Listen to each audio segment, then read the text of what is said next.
bendición y privilegio de compartir su palabra, y gracias a nuestro pastor por la oportunidad. Y bueno, nada podemos, nada sabemos, pero Dios es que habla, Dios es que obra, y en Él es que estamos confiando. 1 Corintios capítulo 1, versículo 22 dice: porque los judíos piden señales y los griegos buscan sabiduría, pero nosotros predicamos a Cristo como para los judíos ciertamente tropezadero, y para los gentiles locura, mas para los llamados, así judíos como griegos, Cristo poder de Dios y sabiduría de Dios. Cristo poder de Dios y sabiduría de Dios. ¿Cuánto han visto y han experimentado ese poder de Dios en su vida? Es por ese poder y la obra de Cristo el que usted y yo estamos aquí en esta mañana. En esta mañana quiero hablarle bajo el tema: el escándalo y la necesidad de la cruz.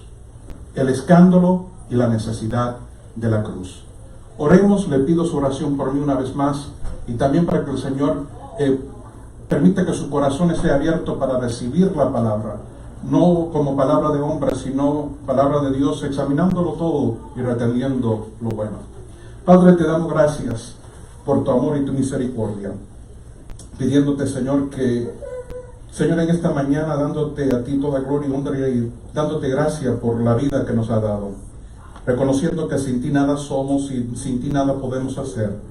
Padre, que nuestra vida depende de ti, Señor. Padre, y en este momento te pido por cada uno que escucha tu palabra, que el Espíritu Santo le hable conforme a su necesidad, conforme a tu voluntad. Tú, el que da el crecimiento, Señor, en ti confío, reconociendo que simplemente soy un instrumento en tus manos, y que sin ti nada puedo hacer, y sin ti no quiero, Dios.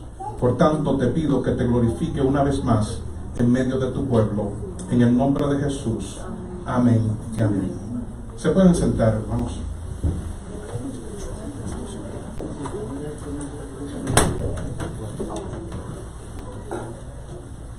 En esta semana salió un documental titulado Patrones de Evidencia. No sé si algunos lo vieron. Patterns of Evidence. Es un documental bajo el título La controversia de Moisés. Y se trata de que hay una controversia que quizá para algunos sea de sorpresa, pero para el mundo secular y para aún algunos llamados creyentes, ponen en duda en que Moisés fue el autor de los primeros 5 libros de la Biblia. E incluso dicen que estas escrituras del Pentateuco fueron escritas cientos y cientos de años después, y que fueron historias las cuales pasaron de una familia a otra verbalmente, y que la escribieron, y que por lo tanto estas historias no son históricas necesariamente, sino que a través de los años han sido modificadas y han sido cambiadas y han sido puestas de una forma que llamara la atención. Pero sabemos, hermanos, que esto es una falsedad, que esto es un intento del enemigo, el traer duda acerca de su palabra, porque si la palabra de Dios, la Biblia, no es verdad, entonces en vano es toda nuestra predicación. Entonces el mensaje de la cruz no tiene fundamento, porque ¿qué de las profecías de que hoy predicamos y creemos, y de las profecías que vemos que se cumplieron a través de la historia y que los mismos apóstoles citan, hablando de cómo hablaban de Jesús? Aún el mismo Jesús, Juan capítulo 5, no lo busque, 46 al 47, hablándole a los fariseos, le dice: porque si creyeres a Moisés, me creerías a mí, porque de mí escribió él.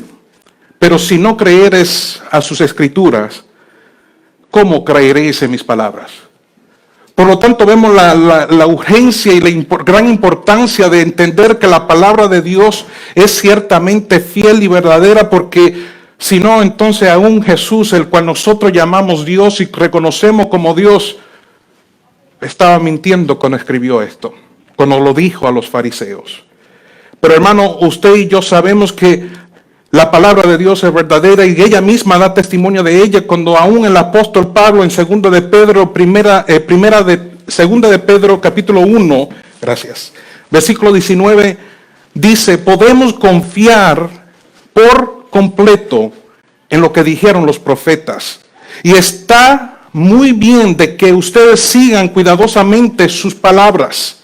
Sus profecías son como una lámpara que alumbra en la oscuridad hasta que llegue el amanecer en el que Cristo, como la estrella de la mañana, les traerá nueva luz al corazón.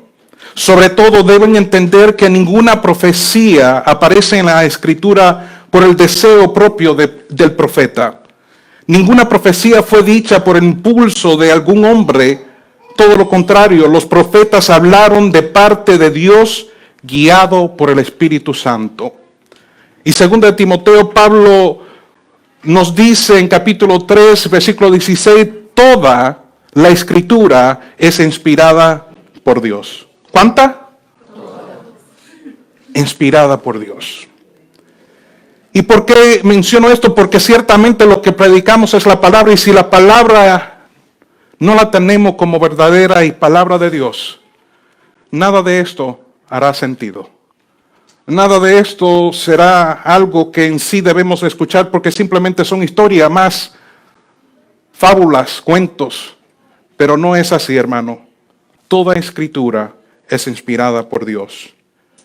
Cuando estudiamos la Escritura, como hemos estado viendo en el instituto y nuestro pastor nos ha estado enseñando acerca de la necesidad de cómo estudiar la Escritura y el proceso, hemos visto cómo es necesario la oración, es necesario la guianza del Espíritu, porque Él es el que nos ilumina para poder entender la Escritura. Y es que cuando estudiamos debemos de nosotros no simplemente leer simplemente una pasada y ya, sino volver a leer y preguntas al texto y preguntar ¿por qué dice esto? ¿Por qué aquello? ¿Qué significaba esto? No solamente para mí, sino cómo significaba y cómo lo interpretaba aquellos los que vivían en ese tiempo. Escuchamos de cómo un principio del estudio, de cómo nos podemos imaginar y ponernos en el escenario y preguntarnos cómo estarían recibiendo esta palabra. Y es por eso que cuando leemos, y no lo busquen, Filipenses 2, versículo 5, cuando dice, haya pues en vosotros este sentir que hubo también en Cristo Jesús, el cual siendo en forma de Dios no estimó el ser igual a Dios como cosa a que aferrarse, sino que se despojó a sí mismo, tomando forma de siervo, hecho semejante a los hombres, y estando en la condición de hombre, se humilló a sí mismo, haciéndose obediente hasta la muerte, y muerte de cruz. ¿Muerte de qué? Y una de muchas de las preguntas que quizá pueden surgir cuando leemos este versículo es, ¿por qué menciona muerte de cruz cuando ya dijo que fue hecho obediente hasta la muerte? ¿Qué es lo importante o qué es lo que el Espíritu Santo a través del apóstol Pablo que escribió esta carta no quiere dejar entender cuando hace el énfasis en que Jesús murió, pero que no simplemente murió cualquier muerte, sino una muerte de cruz? El apóstol Pedro, cuando confronta a los ancianos y a los fariseos en el templo en Hechos 5:29, le dice, respondió Pedro y los apóstoles dijeron, es necesario obedecer a Dios antes que a los hombres. El Dios de nuestros padres levantó a Jesús, a quien vosotros mataste colgándole en un madero. ¿En un qué? ¿Por qué menciona Pedro esto? ¿Cuál es la importancia y cuál es el énfasis que hacen estos apóstoles en su escritura, en su hablar acerca de la muerte de Jesús siendo en una cruz, en un madero? Tantas preguntas que nos podemos hacer viendo estos versículos, y en sí debemos hacer porque estudiamos las escrituras como hemos aprendido, no simplemente para conocer más de la historia, sino para que la palabra de Dios obra en nuestra vida y que nosotros abramos nuestro corazón, que la recibamos, la guardamos y la ponemos en práctica. Pero para eso tenemos que entender lo que Dios nos quiere decir.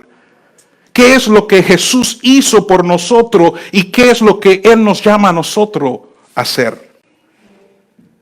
Y cuando vemos este énfasis acerca del madero y de la cruz, nos preguntamos, Y nos podríamos preguntar qué significaba la cruz para estos judíos cuando escuchaban decir esto, para estos judíos que presenciaron la crucifixión. ¿Qué significaba la cruz para aquellos romanos, los cuales por el mandato de ellos fue crucificado, pero por la petición de los judíos Jesús fue crucificado en la cruz?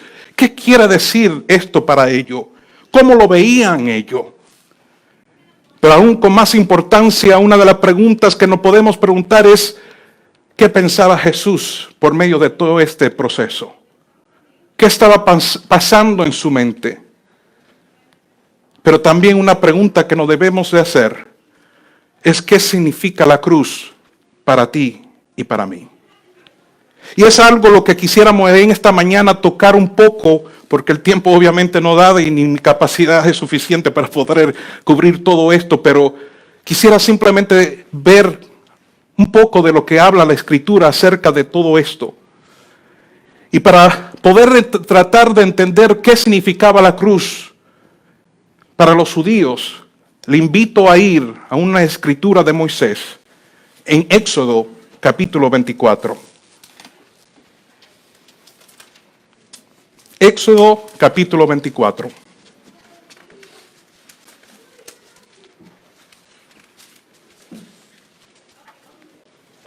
Dice la palabra que dijo Jehová a Moisés, versículo 1, sube ante Jehová tú y Aarón y Abiú y 70 de los ancianos de Israel, y os inclinaréis desde lejos. Pero Moisés solo se acercará a Jehová, y ellos no se acerquen, ni suba el pueblo con él. Y Moisés vino y contó al pueblo todas las palabras de Jehová y todas las leyes, y todo el pueblo respondió a una voz y dijo, haremos todas las palabras que Jehová ha dicho. Y Moisés escribió todas las palabras de Jehová, y levantándose de mañana edificó un altar al pie del monte, y 12 columnas según las 12 tribus de Israel. Y envió jóvenes de los hijos de Israel, los cuales ofrecieron holocausto y becerros como sacrificios de paz a Jehová. Y Moisés tomó la mitad de la sangre y la puso en tazones y esparció la otra mitad de la sangre sobre el altar. Y tomó el libro del pacto y lo leyó a oídas del pueblo, el cual dijo, haremos todas las cosas que Jehová ha dicho y obedeceremos. Entonces Moisés tomó la sangre y roció sobre el pueblo y dijo, he aquí la sangre del pacto que Jehová ha hecho con vosotros sobre todas estas cosas.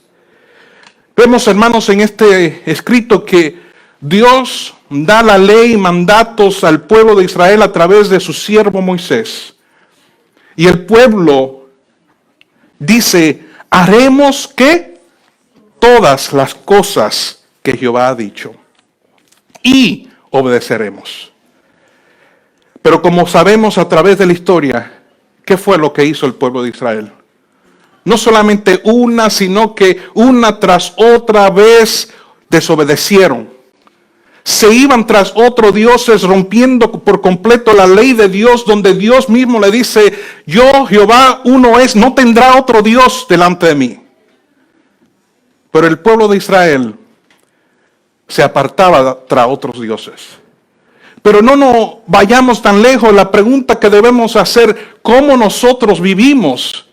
Si vivimos parecido al pueblo de Israel, o si de verdad Dios es el único Dios en nuestra vida. Una cosa que debemos entender, que cuando el pecado entró al mundo a través de Adán, una de las consecuencias o resultado del pecado es que el pecado rompe esa relación entre nosotros y Dios. El pecado corrompe la imagen de Dios en nosotros y cambia nuestra creencia, que es lo fundamental. En vez de creerle a Dios, ahora no le creemos a Él. Hay incredulidad. Ahora eso cambia el deseo de nuestro corazón. Nuestro deseo es corrompido por el pecado. Ya no deseamos las cosas que Dios desea. Ahora nuestros pensamientos son corrompidos, porque no pensamos de acuerdo a la ley y los mandamientos de Jehová, sino que pensamos en nuestra propia sabiduría. Pero sabemos que la palabra declara que la sabiduría, ¿cuál es? La verdadera sabiduría, el temor a Jehová. Pero si no le creemos a Dios, mucho menos le vamos a temer. El pecado afecta nuestros comportamientos y nuestras emociones.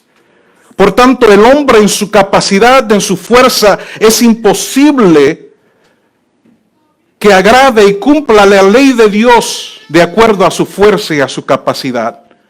Es necesario tener fe en Dios y entregarnos a Él en amor. Algo que usted y yo como humanos, cada uno de nosotros, batallamos. Por el pueblo de Israel, como quizá a veces nosotros nos adelantamos y decimos, sí Señor, cumpliremos todo lo que tú nos digas.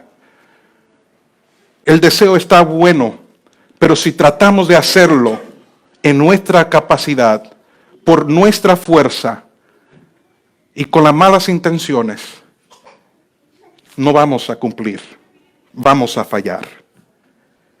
Y vemos que en Deuteronomio 27, 26 la palabra declara ahora que no solamente que hicieron este voto, este pacto con Dios y ellos mismos con su palabra se colgaron. Porque dice Deuteronomio 27, 26, dice, maldito el que no confirmare las palabras de esta ley para hacerlas. Y dará todo el pueblo. Amén. En el capítulo 27, al final, hay una serie de declaraciones que los levitas dirían al pueblo y el pueblo dirían amén. Y en estas habían varias maldiciones en las cuales si ellos hacían ciertas cosas que rompían la ley de Dios, ellos eran malditos. En no cumplir la ley, ellos mismos entraban bajo una maldición. El corazón corrompido, hermano, no busca agradar a Dios, sino que vemos que busca lo suyo, busca los placeres de la carne y busca satisfacer su ego, el yo. Es el primer Dios falso que el hombre y la mujer tenemos en nuestro corazón, y es el primer Dios falso que tiene que morir, porque solamente hay un Dios verdadero el cual debemos de servir. La ley en sí Dios la dio y el propósito era que nosotros creyéramos en Él, para que el pueblo de Israel creyera en Dios, que tuviera fe en Él y que lo amara. Pablo en Romanos 13:10 dice, el amor no hace mal al prójimo, así que el cumplimiento de la ley es el amor. ¿Es qué? El amor.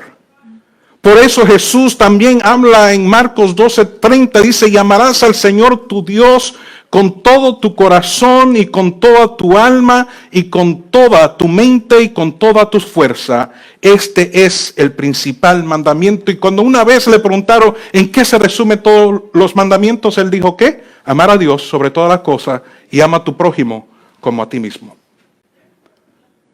Pero nosotros y el hombre, la humanidad, tratamos de añadirle porque no puede ser tan simple así. No puede ser que simplemente yo haga lo que Dios diga, sino que yo tengo que ganarme, es por mi esfuerzo. Es algo que yo tengo que hacer, no simplemente, no puede ser tan fácil. Pero esto no era algo solamente de los judíos o Israel de miles de años atrás. Esto es usted y yo. Y no me incluyo por incluirme, porque es que ciertamente estoy incluido, somos todo parte de esto. No hay nadie que no decimos, no, yo lo he alcanzado, sino que todos estamos en el mismo bote. Y es que en nuestra humanidad a veces tratamos de ayudarle a Dios. Es que creemos que tenemos que hacer algo para nosotros ganarnos la salvación. Pero Dios ha dicho y hemos visto en su palabra que ya Dios ha hecho. Y lo único que usted y yo tenemos que hacer es creer en fe. Pero como vemos también en la Escritura, dice que la fe sin obra es muerta. Si creemos hay fruto, pero ese fruto, hermano, sale de nosotros como obra del Espíritu Santo y no por esfuerzo humano. Pablo, escribiéndole a la iglesia de Gálatas, en cierta ocasión en Gálatas 3:3 le dice: habiendo comenzado por el Espíritu, ¿ahora vais a acabar por la carne? ¿Por qué? Porque a la iglesia de Gálatas habían aceptado a Jesús y habían aceptado por gracia, pero estaban metiendo doctrinas donde ellos querían ahora hacer obras de la ley. ¿Para qué? Para pensar que se estaban ganando la salvación. Pero Gálatas 3:10 al 11, vaya conmigo por favor, Gálatas capítulo 3, 10 al 11.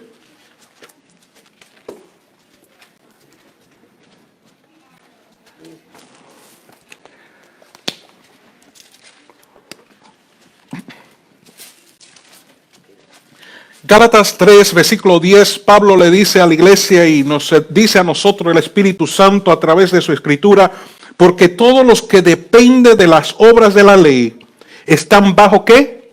Maldición.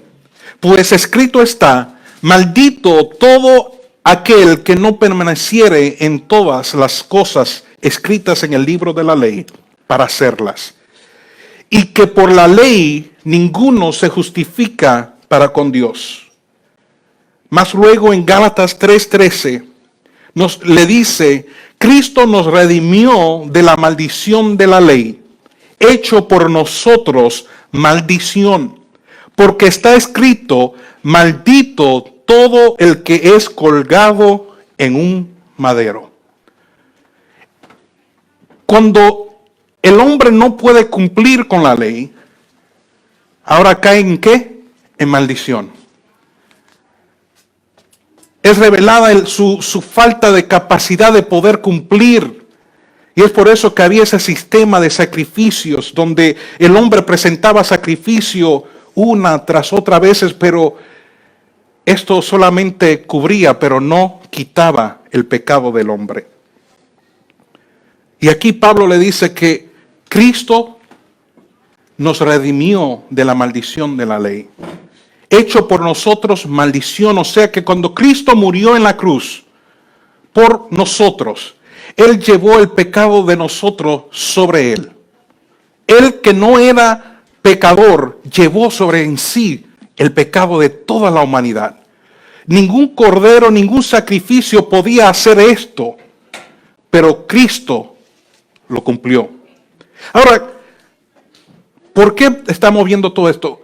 En la mente judía, conociendo lo escrito de Moisés y conociendo que la condición en la cual el hombre se encontraba bajo la ley, que era malditos por no cumplirla, y que también aquí Pablo le menciona que maldito todo aquel que es colgado en un madero, citando Deuteronomio 21, escrito por Moisés también, donde dice: si alguno hubiera cometido algún crimen digno de pecado, de muerte, disculpe, y lo hicieres morir y lo colgares en un madero, no dejaréis que su cuerpo pase la noche sobre el madero, sin falta lo enterraréis el mismo día, porque maldito por Dios es el colgado, y no contaminarás tu tierra que Jehová tu Dios te da por heredad. Sabemos que dentro de la ley mosaica había un proceso en el cual el que era maldito y era digno de muerte, lo colgaban sobre un madero. No necesariamente una cruz, sino sobre un árbol. La palabra puede ser hasta un palo de madera, indica, y era colgado. Pero esto era para advertencia, para que el pueblo viera y tuvieran cuidado de no romper la ley de Dios. Y aquí Pablo, citando Deuteronomio, le recuerda que Jesús se hizo maldición por nosotros, llevando la maldición, la paga del pecado. Entonces, cuando vemos y nos preguntamos cómo lo verían los judíos veían la crucifixión de Cristo como una maldición. Era alguien que simplemente había roto la ley y que era maldito. Y maldito por Dios. Ahora es importante entender que la maldición no era en sí el ser colgado sobre un palo de madera o una cruz. en eso no estaba en sí la maldición, sino la maldición estaba en romper la ley, y el ser crucificado o colgado de un madero era como resultado de la maldición de Dios. Para los judíos, cuando vieron la crucifixión de Jesús, la cual ellos mismos pidieron, ¿qué estaría pensando? Obviamente no estarían pensando que este era el Mesías prometido, el cual ellos estaban esperando. Aquel Mesías el cual establecería de nuevo el reino de David y lo sacaría a ellos de la esclavitud de los romanos. ¿Cómo va a ser que este muerto sobre una cruz era el Mesías prometido? Pero la palabra declara que ciertamente Jesús fue el Mesías prometido, el cual llevó nuestros pecados sobre él en la cruz, y por él somos reconciliados con el Padre. La palabra nos declara que él llevó nuestras enfermedades, nuestro dolor. Dice que por sus llagas fuimos nosotros, ¿qué?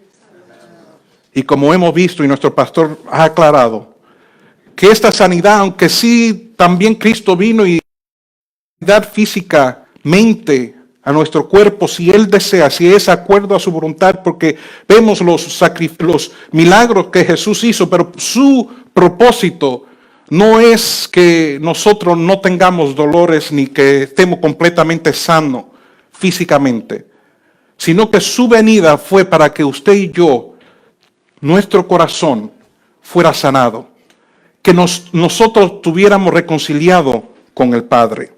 Eso es el propósito principal de la cruz. Jesús vino a cumplir la voluntad del Padre. Ahora, el texto que leímos, vimos que para los judíos la predicación de la cruz es tropiezo para ellos. Y es que ciertamente, ¿cómo es que este hijo de José y María, un hombre sencillo nacido en un lugar de no mucho capacidad de influencia, pudiera ser el Mesías? Pero también dice que para los griegos es locura. ¿Por qué locura? Así como el hombre en su capacidad, dice la palabra, que queriendo se envanecieron en su propio ¿qué? Razonamientos. Los griegos eran gente de mucha filosofía, que buscaban muchas cosas, en ello querer elevarse y ascenderse a Dios, pero el hombre en su capacidad no podemos ascender a Dios, sino que Dios en su voluntad descendió para encontrarnos a nosotros, a donde nosotros nos encontrábamos. Y nos reveló su palabra. Pero estas cosas dice que parecen locura porque son sencillez y son cosas como que no la entendemos, pero por eso es que la palabra también declara que para los que se pierden esto es locura, porque es necesario entender la cosa con una mente ¿qué? Espiritual y no carnal. Para los romanos, que también eran gentiles, nos preguntamos qué pensarían ellos acerca de la cruz. Los romanos usaban la crucifixión como un sistema de ejecución para esclavos y rebeldes y para delincuentes. Para ellos Jesús era uno más, un rebelde que era un estorbo para su reino. Para ellos no pensaba que este hombre podía ser el Mesías prometido, ni aún ellos lo creían ni lo esperaban. Se burlaban, y aún vemos que cuando Jesús fue crucificado le fue puesto un letrero que decía: este es el Rey de los judíos, como en forma de burla. La crucifixión no fue algo empezado por los romanos, sino que se dice la historia que va desde los tiempos de Persia, y a través del tiempo se usaba como un método de matar, pero los romanos dicen que se volvieron expertos en el proceso. Era una muerte humillante, era una muerte lenta, con máximo dolor y sufrimiento. Algunos dicen que el que era crucificado podía durar de 3 a 4 horas vivo, o hasta 3 o 4 días. Incluso hay historias donde gente duraron sobre la cruz hasta 9 días colgados. Ahora, ¿se puede imaginar el sufrimiento y el dolor de uno que era crucificado? ¿Se puede imaginar el dolor y el sufrimiento que nuestro Salvador y Señor Jesús pasó por nosotros? Estoy seguro que muchos han visto quizá la película de la Pasión y vemos el gran dolor y aún quizás eso quizá ni le llegue a cómo fue la realidad. Pero vemos que el proceso del ser crucificado no era simplemente que eran colgados sobre una cruz, sino que los romanos antes de crucificar azotaban a lo que iban a ser crucificados. Sabemos que Jesús fue azotado y esos lastigazos le marcaron su cuerpo hasta destrozar su piel, y podemos imaginarnos como la sangre derramaba sobre su cuerpo y el dolor, y aún después de todo eso cargar con la cruz o parte de la cruz y ser clavado en la cruz, en los pies, sus manos. Y no eran unos clavos que hoy en día hay veces que se hace un drama en diferentes lugares para dramatizar la crucifixión, y hasta algunos queriéndose mártires se clavan un clavo esterilizado, pequeño, pero los clavos que Jesús fue crucificado no estaban esterilizados. Y eran unos clavos que se dice de 4 o más pulgadas, rústicos, sin piedad. Y nos podemos imaginar cómo Él fue clavado, sus manos, sus pies, desnudo, después de ser lastigado. ¿Latigado? ¿Cómo es? ¿Cómo se dice? Vi la impresión de mi esposa y que va azotado. Usted lo saben. Lo bueno es que ya usted me entiende mi español. Esa es la versión de lengua. Y eso que si le hablara de lengua me entendieran menos quizás. Pero vemos, hermanos, y nos podemos imaginar este proceso el cual nuestro Señor Jesús pasó. Y colgado en la cruz, ¿qué pensaban los romanos? Sino que este es simplemente otro hombre, otro rebelde más. Uno más del montón. Pero la pregunta es, hermanos, ¿qué pensaba Jesús acerca de este proceso? Sabemos que quizás los romanos pensaban que ellos estaban haciendo esto, que los judíos que habían pedido la crucifixión y que por su voluntad estaban Jesús siendo muerto. Pero la palabra declara que Jesús mismo declaró que nadie le toma su vida, sino que Él mismo lo da. Dice, nadie me la quita, sino que yo la pongo por mí mismo.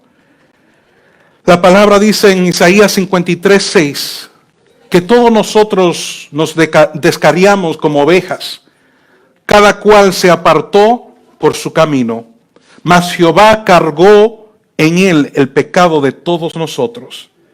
Y Jehová quiso, hermanos, que Jesús pasara por este proceso.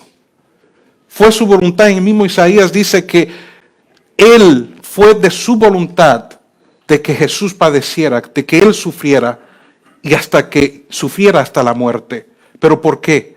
Tenía un propósito y Él lo hizo por usted y por mí. Para darnos a nosotros salvación, para reconciliarnos con el Padre. Dice que estábamos descarriados como ovejas sin pastor, pero Jesús declaró en Juan 10:11, yo soy el buen pastor su vida da por las ovejas. Más luego dice, por eso me ama el Padre, porque yo pongo mi vida para volverla a tomar. Nadie me la quita, sino que yo de mí mismo la pongo. Tengo poder para ponerla y tengo poder para volverla a tomar.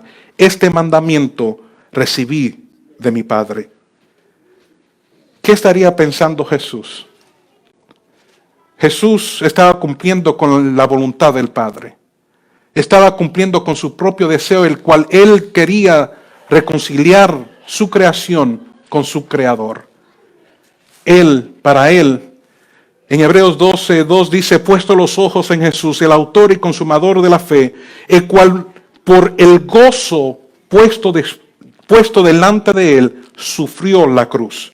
¿Cuál gozo? ¿Qué gozo podría tener Jesús soportando la cruz, el menosprecio del oprobio, sino que sabiendo que Él estaba cumpliendo la voluntad del Padre, sabiendo que por medio de su sacrificio Él iba a reconciliarnos con Dios. El gozo puesto delante de Él. Mateo 26:28 dice, porque esto es mi sangre de nuevo pacto, que por muchos es derramada para remisión de los pecados. Jesús, hermanos, murió para redimirnos, para darnos salvación, algo que ningún hombre ni nadie podía hacer. Y para concluir, la pregunta que tenemos que también preguntarnos es, ¿qué es la cruz para nosotros? El versículo que empezamos a leer dice, porque los judíos piden señales y los griegos buscan sabiduría, pero nosotros predicamos a Cristo crucificado, para los judíos ciertamente tropezadero y para los gentiles locura, mas para los llamados, así como judíos como griegos, Cristo poder de Dios y sabiduría de Dios. ¿Cuántos aquí son llamados?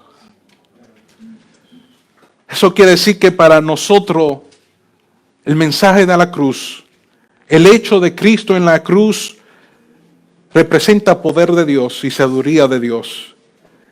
La palabra nos dice que nosotros, por medio del sacrificio de Cristo en la cruz, somos redimidos.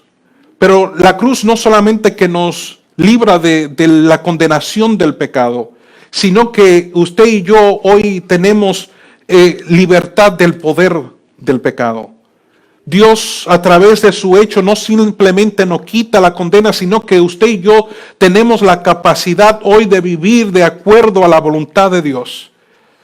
Es algo que a veces podemos ignorar, pensar que solamente Dios nos perdona, su sangre nos limpia de todo pecado, pero también nos da la capacidad por medio del Espíritu Santo para poder vivir de acuerdo a su voluntad.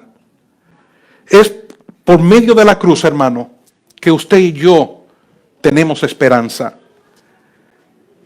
Primera de Pedro 2, 22 al 25 dice, el cual no hizo pecado, ni se halló engaño en su boca, quien cuando le maldecían no respondía con maldición, cuando padecía no amenazaba, sino que encomendaba la causa al que juzga justamente, quien llevó nuestros pecados en su cuerpo sobre el madero, para que nosotros, estando muertos a los pecados, vivamos a la justicia, y por cuya herida fuiste sanados, porque vosotros eras como ovejas descarriadas, pero ahora habéis vuelto al pastor y obispo de vuestras almas.